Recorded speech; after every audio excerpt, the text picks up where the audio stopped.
biggest tech show ever just came out, and I want to react to some of the stuff that's come out. And Nvidia just came out with their new 50 series, and I wanted to watch it. I think Nvidia is lying to the people, all right? Marketing BS is marketing BS, but I want to start off with some positivity. Obviously, I think you all know that I'm talking about those brand new Nvidia graphics cards. Yep. And, I'm going to be honest with you, the prices ain't that bad. Now, if one is looking at the prices for an Nvidia card, I'll be real. Like, I'm looking at this, and honestly, I mean, I'm looking kind of right here. I think I could actually upgrade my computer for that. It ain't looking half bad. No. Or maybe even like, I go like maybe right in here, like this looks great. I mean, this is kind of crazy, but this looks great. Now, the 5090, yes, is a workstation card with 3,400 AI tops. Is coming at $2,000. What's my graphics card right now? Okay. I have a 3060 Ti. So if I got a 5080 or a 5070 Ti, that would be a huge upgrade. So obviously it's more designed for people that have that crazy money to burn. But I feel like for most people who, are just getting into going for a reasonable upgrade. You have an RTX 3060? So yeah, you and I basically have the same thing. I have an RTX 3060 and I think it has Ti at the end of it. Ladies and gentlemen, ain't actually half bad for $549. That's actually, from what I believe, reasonably around the same price one would expect from Nvidia, except it's actually $50 cheaper. Slightly lower. Nvidia cards, it really felt like used to be getting more expensive, but that is actually cheaper than what I thought.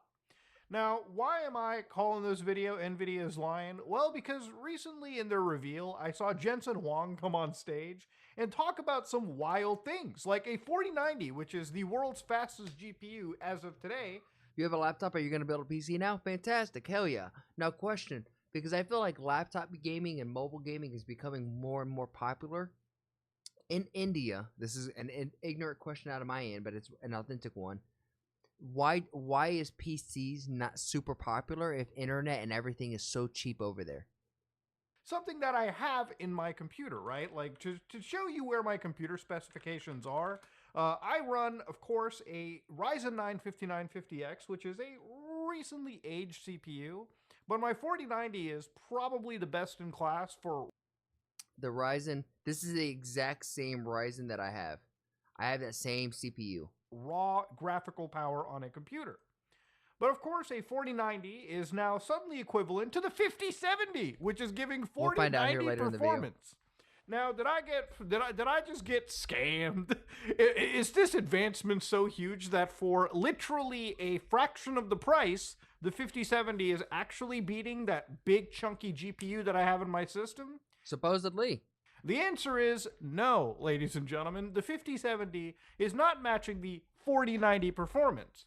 See, Nvidia has been doing a lot of AI shillery for the last couple of years, and it's because of some of their massive software enhancements that they finally managed to meet the 4090. You have a second-hand laptop that always crashes? That's unfortunate. As long as you've got all the DLSS there, as long as you've got all the frames being generated, we are sitting at a point where one of their GPUs is now rendering 75% of a video game's frames through itself, through the driver, not through the game itself. It's actually wild when you get into it. Now, when going on to Nvidia's actual website, the AI, this is what I'm saying, we can't ever get away from AI because it seems to be just increasingly getting everywhere within us.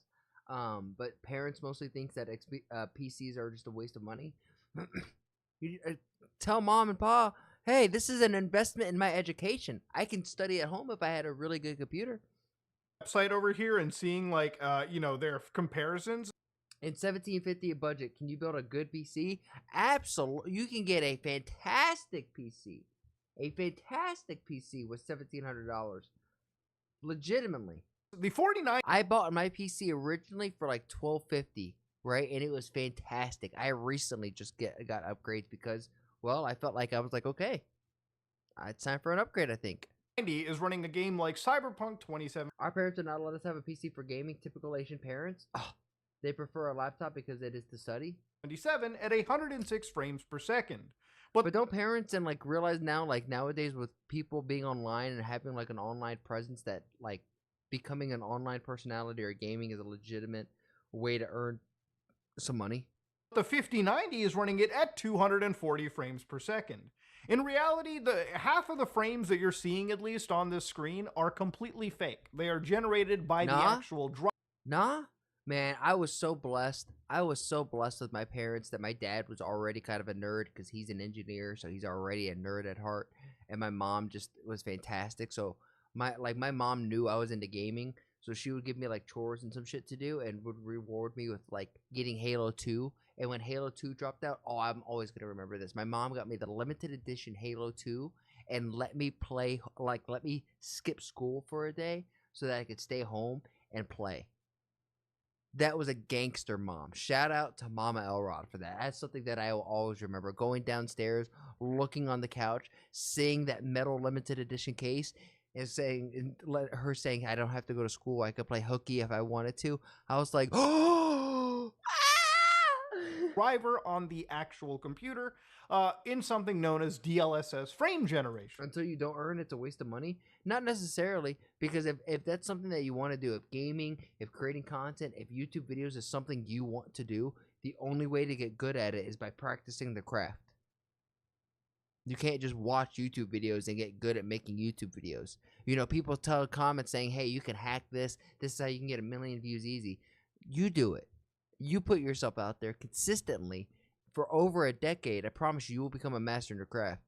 And the amount of frames being generated and assists provided has shown that at 4K resolution, running a game like Cyberpunk 2077 with path tracing gives you, with no assists, I self-study 10 hours a day and they say it's not enough. 28 frames per second on the card. And with all the NVIDIA assists and generation, that's a big difference. You can turn that 25 frames per second into 231 frames per second. Now, I might be like, whoa, what kind of arcane black magic shit is this? And the reality is, this is kind of how NVIDIA has been doing since they've launched ray tracing. What kind of gypsy curses are you speaking? Now, for anybody that doesn't remember ray tracing's beginning, I'll just give you the quick and dirty, okay? NVIDIA launched ray tracing, real-time ray tracing, with the NVIDIA RTX 2000 series. How this stuff works is there's special hardware dedicated onto the actual GPU, which allows computer games to actually run ray tracing algorithms, ray tracing math, in a real-time capacity. Ray tracing used to be this, thing that was actually quite honestly the holy grail for 3D rendering. For a lot of game developers, it was not something that was easily achievable by software alone.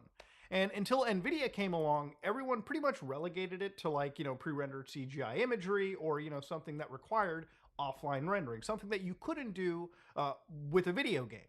So what ray tracing does is effectively simulates light. So for instance, the light that's coming into my room is bouncing off numerous things. It's bouncing off this table, it's bouncing off this mic, it's bouncing off me. And those rays are what NVIDIA's, ray tracing cores are trying to calculate.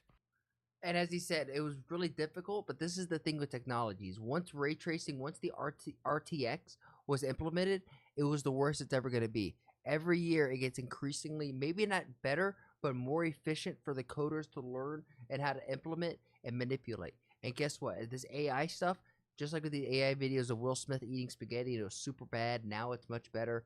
This is only going to get better. And imagine by the year 2030, 5 more years, guys, it's going to be crazy. And once you can calculate that, you can then reflect that in video games with more, realistic lighting, more realistic reflections, more realistic shadows. Imagine GTA 6. Now, obviously, the more effects you're trying to calculate in ray tracing, the tougher it becomes. Now, one of the games that came out as a showcase for when the 2000 series launched was Quake RTX. Now, I believe this is beyond ray tracing. This is when you go a step further and start doing path tracing. We're talking, this is a graphics? Hey, do I support Trump promoting petrol products? Probably. Which is where you're calculating multiple bounces and you just have a lot of rays you're working with. It leads to some pretty impressive lighting. Now, when the RTX 2000 series launched... Oh, wow. That's a big difference. That's a big difference. Look at this. Everything looks the same. Which is where you're calculating multiple bounces and you just have a lot of rays you're working with. It leads to some pretty impressive lighting. Now, when the RTX 2000 that is noticeably different series launched, running this game without any assists at all actually gave you a pretty low frame rate. So in order to help with that, NVIDIA also created something known as DLSS, or Deep Learning Super Sampling. Now, this technology effectively takes a I was always curious what DLS or DLSS meant. video game, renders it at a low resolution, and upscales it through artificial intelligence algorithms. And this makes it so that an image that would be typically 720p can look reasonably like 1080p. And there's a pretty good video. I don't know if this is such a good example to show the difference between 720p and 1080p, because at max it looks like it's 360p. By a channel known as 2 Clicks Philip, where he actually goes into the DLSS systems and runs games at such low resolutions, and it's pretty surprising how DLSS is good enough to take a low resolution and make a pretty reasonably clean image out of it. But this algorithm, when it came out, wasn't exactly super impressive. It had its issues. You don't get benefits without costs somewhere. So when you're running a game underneath the resolution of your monitor and you're upscaling it, you're going to come across things like artifacting, like smearing, like tearing on your screen, ghosting. And honestly, over time, Nvidia has made this situation better, okay? Yeah, because guess what? Technology is only going to progress. It's only going to get better. Imagine GTA 6 graphics. That's what I'm saying. That's why I'm like, do I go ahead and get this upgrade?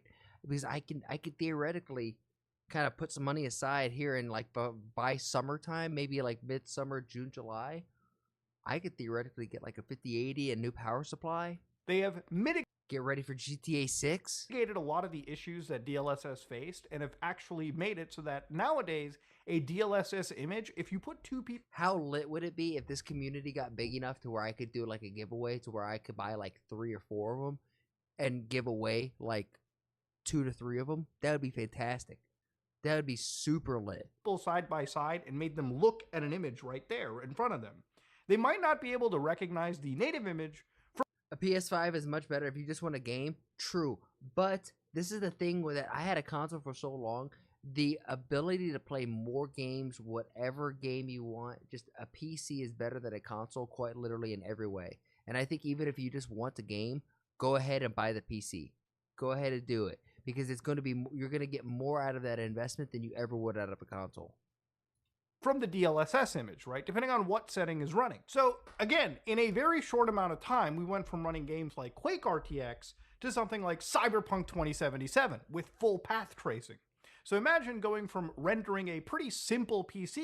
Is Cyberpunk like GTA? Like, what is the point of Cyberpunk? Game all the way to one game that has tons of materials, tons like of a futuristic complexity GTA. in the rendering. Honestly, a game that is generationally different. Yeah, it's like an investment. 100% is. All in a short span of time.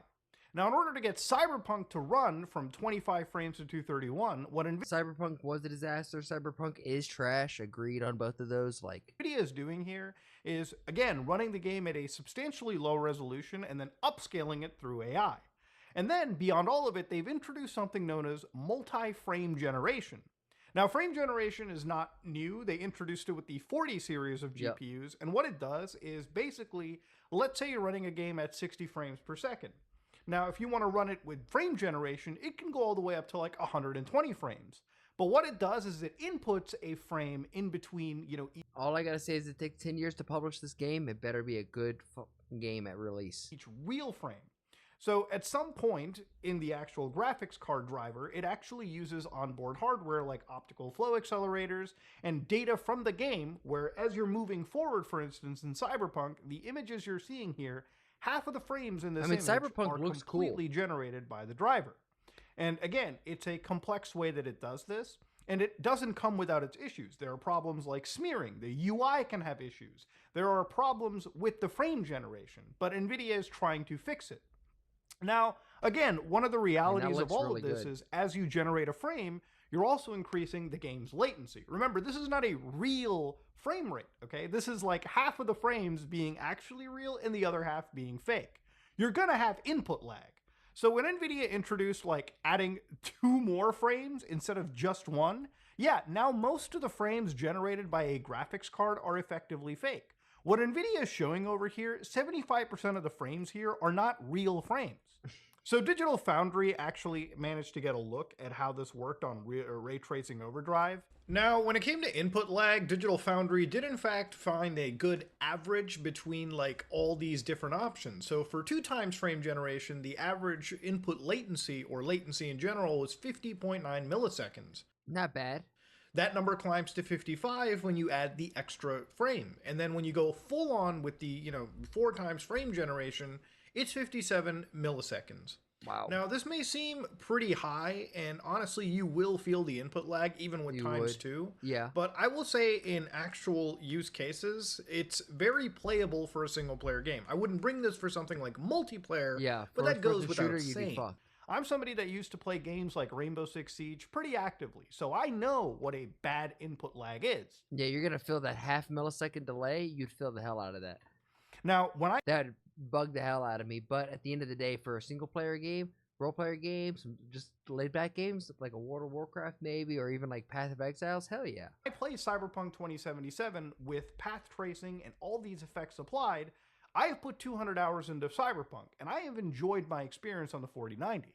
But I will never lie to you and tell you that I don't feel some input lag with frame generation.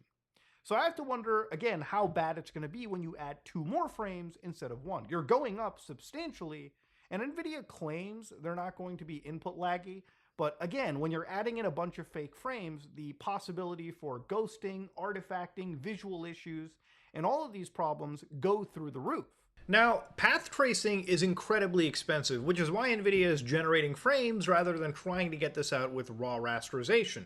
So if you look at the top left, that is my frame rate, 22 frames at around 32 by 9 ultra wide. So the resolution is 5120 by 1440. That's kind of insane that you could do that in Cyberpunk, but look how rough that looks. Everything is maxed out. It is path traced. And the thing is, it's laggy. I'm not using any assists whatsoever, and this actual image looks very sharp. So what I'm going to do is I'm going to show you what it looks like now. Now, in the middle here, you'll see what my actual game looks like with DLSS enabled, but no frame generation, so the frame rate improves substantially. And then with frame generation, that frame rate then nearly doubles. And of course, if you want to get really technical, looking close into these shots, I don't think you're going to find much different, with the naked eye, unless you really know what to look for. So even with all these assists, I'm going to let you be the judge of how effective NVIDIA's upscalers are. Ubisoft and Rockstar are the best in graphics? I mean, Ubisoft is just so down bad right now, I don't even know how I can give them any type of compliments. In comparison to traditional rasterization. Now, it's because of a lot of these assists that some people have kind of thought that these graphic cards are a lot cheaper. Because maybe they contain less power to them. And that's not entirely true whatsoever. There is actually an upgrade to traditional rasterization performance, meaning no ray tracing, no assists, no nothing. And it's somewhere around the ballpark of, I would say, 30-ish%. Somebody on Reddit did a pretty great math for NVIDIA, and they showed that, yes, in some cases, you're looking at like 132% gain. That's insane to look at, like something has a 150% increase playing Black Myth Wukong on a 5090. I mean, I did play and beat Black Myth Wukong. I can't wait for the next one like that for you guys to come in, hang out, watch one of those playthroughs. But to have that much extra performance on that game would have been insane. In games where things are CPU locked, like Far Cry 6. Sanu, I will after this, by the way. You're looking at 27.5% like gains. And of course, that's with things like ray tracing. Generative AI gets like 100% because, yes, they're putting a lot of their eggs into that basket.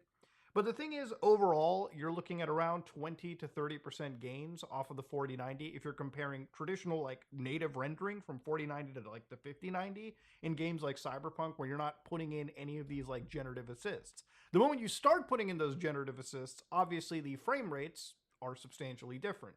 Going from 100 frames on a 4090 to like 230 frames on a 5090 will be noticeable. Now, again, how much will the input lag affect this? With the slot, absolutely. That's going to be rough. And as you guys know, some of you may who are new, we do reaction content. I put my 2 cents on the internet, and I hope you guys pick up what I put down. But we're also a bunch of gamers, and I love to game, baby. That's yet to be determined until you actually get a mouse in your hands and you're willing to judge for yourself. But for NVIDIA to come out and say the 5070 is somehow equivalent to a 4090 is just marketing bullshit. And I'm sorry, I'm tired of anybody saying that it actually isn't. One of the other This is true, and it's not surprising, and it's like, I think most people would look at that statement and probably agree that there's no way that the 5070 is comparable to the 4090. You would hope that the 4090 is better than the 5070, just because it's a 90 series at the end of the day. But it's good that we have guys like Mudahar who can actually come out here and break it down and explain it in such a term that a numbnut like me can understand. Other things that I kind of saw in regards to some of these cards were things like VRAM. Now, when you're looking at the VRAM for a card, VRAM is pretty important because, you know, as long as you... Someone asked how much memory and RAM. This is going to be the question. So I'm thinking if we can get this channel to something stupid like 100K by the summer, I think I can probably get a couple RTX 5070s or 5080s, depending on whatever, you know, we can kind of work out. I can get a couple, maybe do a giveaway or two. I don't know. Maybe if you guys don't have PCs, then it'd be useless to do a giveaway, but you are increasing just my thoughts. Your resolutions and your... I want to do stuff with the community. I think it would be so cool if I can grow and give back and actually like make it a small impact in someone's life. That would be the coolest thing. By just being on the internet, hopefully I can make somebody laugh. Ultimately, if we can make somebody laugh and spread a little bit of love and good energy, because there's enough hate and vitriol in the world, that's enough. But if I going above and beyond to do something like that, that would be amazing. Filling in more, you know, higher resolution textures, you're going to need a lot more of that VRAM. And the 5070 comes with 12 gigabytes, which seems surprising. I was just thinking the same thing. I was like, I could do something before 100K for sure. I would like to do something maybe even at 25K. But we just got to figure out what it is, you know? Low. And the reason I say it is because, honestly, we're at a point where... And we also got to get there. Right now, we're only at 3K. So I got a long way to go before we get to 25. A lot of games are going through the roof with their visual requirements. A million? Even 16 gigabytes still My goal is 100. Like 100K. Enough of a buffer zone for games that are slowly creeping up. Now, obviously, if you go to the 5090, it's 32 gigs of memory. But this is like a really advanced card for, again, more professional grade users. The average gamers are probably going to be sitting around these first three cards. Again, I like to talk about this from a mid-range gaming PC perspective. What about like Steam credits? What if I did like big Steam like gift cards? Would that work? Not everyone has the money for like a 5090. So when you're looking at things like VRAM, for instance, and memory bandwidth, it's pretty impressive, all right? But again, that VRAM amount has me a little worried. And Nvidia is doing a bunch of things with AI and compression techniques to make sure that that, you know, amount of VRAM works. Yeah. And maybe they've got their head on right. Okay, maybe they've got the answers. But it's still something that I have a bit of a worry about. And again, it really shows me why these cards... Now, granted, we just started, so that's a long way to go before we can have some fun giveaways and stuff like this, or even that. Like, I got to be able to build up, you know, a backing and a safety net. Are priced pretty well. Again, Nvidia is a company out to make money. And again, I do believe these cards are designed to not be loss leaders, because at the end of the day, I don't think Nvidia really believes they're in competition with any of their actual competitors like AMD or Intel. Because Nvidia is in a league of its own. It is definitely not competing with Intel, Microsoft. It's in its own little lane. And I think that's what Nvidia has done so well. Because none of those cards are matching to the same level that Nvidia is. There's a reason why people are buying Nvidia cards. You may not like Nvidia, but there's a reason why their cards are substantially at the top of their game. Why wouldn't somebody like Nvidia? Is it like poor workplace environment? There's a lot of positives and there's a lot of negatives that I find with this GPU release, but one of the things that does kind of hit me is the advertising. I don't believe that Nvidia is releasing 4090 performance on a 5070. And I think the fact that we're kind of pushing in for AI, we're pushing in for, again, a lot of these assistive models to come and up the frame rate instead of actually increasing it, you know, in a raw manner, is something that I feel like should be a question that is asked. You know, we're getting to a point where I think Muda is making a claim and being so matter of fact that there's no way the 5070 can compete with the 4090, but with innovation and technology, man, you never know. So until we get our hands on one, I'm not going to say for a matter of fact on any of this. Tracing and path tracing in video games is being introduced incredibly aggressively. And at the rate that this new level of graphical technology is coming out, Nvidia is kind of going out of their way to discover assistive tools, right? Because at the end of the day, going from something like Quake RTX all the way to something like Cyberpunk 2077 and all the future games that come out down the road, Nvidia is going to have to keep finding ways to generate frames, because trying to render this stuff raw is going to make these graphic cards jump from actual affordable prices like $549 all the way to actually $2,000 if we're trying to achieve the same level of frame rate without any of these assists. But yeah, we are in a world where it's kind of funny if you really think about it. You know, one of my favorite like communities on the internet is Fuck TAA, where we talk about like again the It's idea good. of TAA as an anti-aliasing method that is traditionally pretty decent in some cases, but if you start to look beyond the cracks, Imagine if we could play games on quantum computers. Well, Willow, the quantum chip that just came out by Microsoft, is going to make that possible. I think in 10 years, we may all be playing video games on supercomputers with our homes being generated by like personal nuclear reactors. images become blurrier. It's wild when you play games from 10 years ago and you play them at native resolutions and you look at they feel like new games because they look so sharp.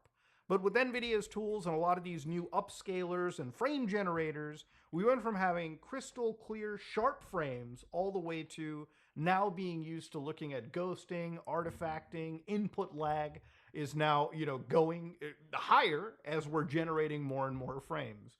And ultimately, I think at some point, Well, it was on Google. That's what I'm saying. The supercomputer is a Google thing. returns We might be having supercomputers here soon. are really going to start diminishing pretty heavily across the board for this kind of stuff. Now, to be fair, do I recommend you get the 50 series? There's only one way I'd recommend it. Probably if you're upgrading from like a 2000 series card. I still think looking at all of this, a 30 series card is still good enough. Most I have a 3060 right now, and I think it works so well. games are still going to be fine with a 30 series card. Unless you're upgrading from like literally nothing or a 2000 series, the 50 series makes sense. And the reason I'm probably so pessimistic. Imagine he's gaming. We're learning about real shit here at Nevada, guy. This is real shit. I understand you're popping the whistle on some stuff. Is because I am at a 4090. So for me, a 5090, while yes, the new software looks impressive, it's not worth paying $2,000 for a 20 to 30% increase in raw performance. Anyways, ladies and gentlemen, just wanted to talk about this stuff because downloading a game with NASA internet speed, yeah, with like intergalactic speed. Again, I am a video gamer. I am a PC guy. I talk about PC stuff, and yeah, no, I feel you, Muda. And unfortunately, I just have to kind of disagree because I think we're going to be living in a time where we're gaming on supercomputers, and as I said earlier, we're going to have this thing in our home. It's nuclear energy that you could trust. Apparently, you could buy this big ass egg, right? It's the world's first micronuclear reactor made to power your home. And for 10 years, you never got to unplug it. 10 years straight, you can just stay locked in on a server. Now, I don't know what happens. I want to shoot one and see what happens. Yeah, no, that's insane. A mini nuclear reactor you could trust? Bro. Welcome to the future. If you're picking up what I'm putting down, then please like the video, subscribe, and if you really like it, then share it with some of your friends. My goal here is to spread a positive message while sprinkling my 2 cents on big topics like American, Indian, and world geopolitics, and even small stuff like Twitch drama and online debacles. And if you want to see it live, come join me over on Twitch. Twitch.tv/ActuallyElrod. That's where I'm going to do all my reactions, and after the reactions, that's where we get down a game. And if you're like, hey, I have a video that I want this dude to sprinkle his 2 cents on, then come over on my Discord and let me know and join the community there. And while we're at it, I have to say thank you to everybody who has made that Discord just so poppin'. I never thought I'd have a Discord that's so flowing. It's really cool to see. Shout out to you, Bobby, Omni, Demon, all of you who have been in there who are just super active. Logie, you're the man. Logie is the one who's like modding and helping run the server, so thank you, Logie. Lastly, I challenge you. I have a challenge for you. Make somebody laugh today. We all know there's enough hate and vitriol in the world. If energy is contagious like the flu, then let's spread and get everyone contagious with our positive energy, right? Not negative energy, because there's so much of that, and if we could just be a small little change in someone's day, then you never know. Maybe that's the thing that starts shifting this world to a happier, healthier, just better place. And with all of that said and done, thank you guys, and I'll see you on the next one.